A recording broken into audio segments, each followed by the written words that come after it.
What's up, guys? Welcome to My Money, My Purpose. I'm Stephanie. I'm the spender. And on this channel, we talk about our financial journeys. We're all on one. I'm sure you are too.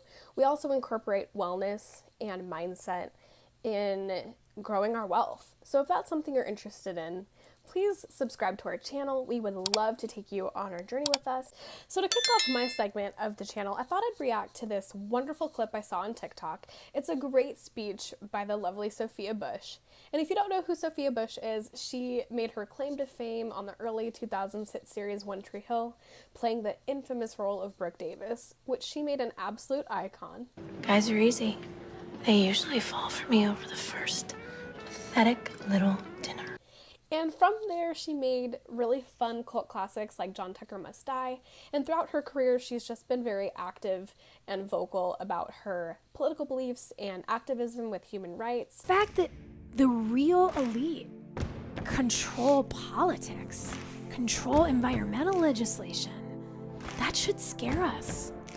That should make us want to get right with ourselves so that we can go out and fight to get right with the world. Without further ado, let's get into it. I don't want to be one of those people who sits up here and is like, just quit, everything's going to be fine. You're like, thanks for the great advice. I'm cutting in pretty early, but I think she's so funny, and I totally see what she's saying. It's obviously a lot more responsible to, plan ahead a little bit more rather than just up and quitting. I've definitely done that before. It was very stressful. I was not able to pay rent for 3 months, and it put me in a very dire situation. So definitely don't recommend that. I don't necessarily think there's anything inherently wrong with that advice. I also have known people that have a little bit more of a gypsy lifestyle, and they have been able to up and leave and go somewhere else and explore more of the world and chase cheap rent. And I really think that if you have the means to do that and quit and pick up somewhere new, do you. I think that's awesome. So granted, I'm probably taking this clip a little bit too literally. She's just kind of, being quippy, but I just kind of wanted to point that out there. Like, definitely I agree with her.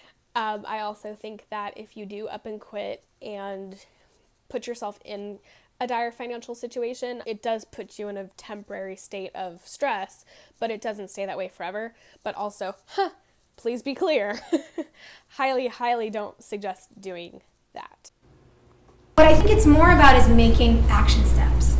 It's figuring out if, okay, right now I'm not happy in this job, it's May, and I want to be working in that job over there by September. What does that look like? What do the next, 4 or 5 months of my life look like? Right, so that I definitely agree with. I think if you are very unhappy in the situation you're in, as far as career-wise, job-wise, I do think that it is very important to self-reflect on A, why you're unhappy, B, what do you think would make you happy, and C, like she said, what are the steps that you're going to take to do that? As far as timelines go, this is something that I'm sure Tab will dive into a little bit more in depth. There are some people that don't love timelines just because some people would say that timelines give people, an unrealistic expectation, or they set people back. And I'm sure people have seen weight loss content on YouTube, and people that call out the BS of diet culture would say the same thing. If you put a timeline on something, you want to hit a certain number on the scale in 6 months, and you don't reach that in 6 months, it's very discouraging. And so some people would say if you put too tight of a timeline, or if you hold yourself too much to a timeline, that isn't the great way to go. But I would say that for someone who likes having a little bit more, for lack of a better word, control, I think timelines are helpful to a degree, especially in this context, because it keeps you accountable.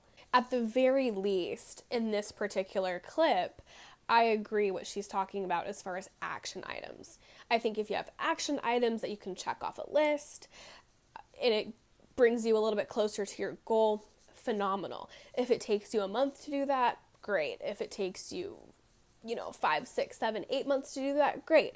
But it's what you feel comfortable with, right? Structuring what my finances are going to be, where I'm figuring out how I'm going to make that transition where I'm figuring out if my lifestyle needs to change. Something that I find frustrating, and I'm frustrated because it's been a point of recognition in my own life, is that nobody talks to women about money. And there we are, folks. The bread and butter of this whole conversation, right? We don't talk to women about money, but we aren't taught a proper education on managing money, how to invest, how to negotiate, whether it's a starting salary or an annual bonus. A lot of times we take what we get. I'm going to go backwards just a little bit here. Definitely 100% agree with what she said as far as structuring finances, figuring out your lifestyle changes.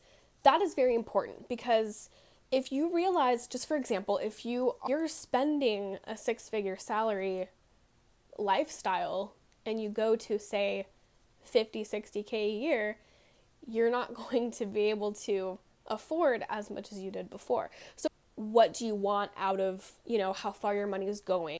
We're taught that, like, I listened to a woman who was in her, I don't know, mid-50s and like very chic, and I was like, your goals, thank you for setting examples for us, speak at the United State of Women on Saturday.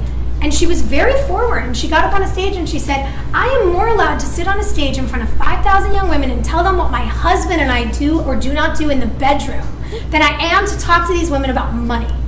And the whole room kind of stopped and went, yeah.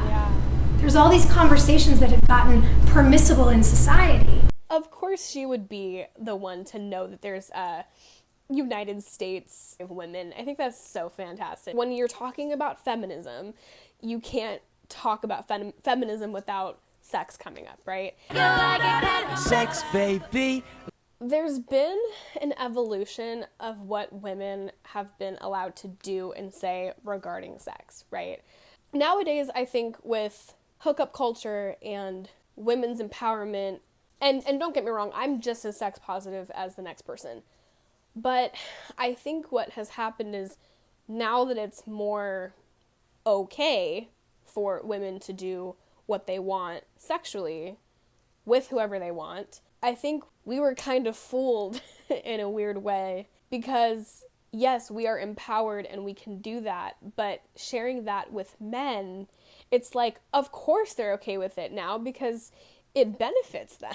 Learning from you about what you like or what you don't like, or what, women talk about as a whole, and you're feeding them information that's beneficial to them, or you're just turning them on, like, let's be real, like, versus a conversation about money, a little bit more of a threat to them, because the more successful we are, the less, they are going to feel like they have as much opportunity as they once did, because we're more educated. Women in particular talking about money, not okay. I know men are uncomfortable talking about money, but they're at least allowed to in their peer groups.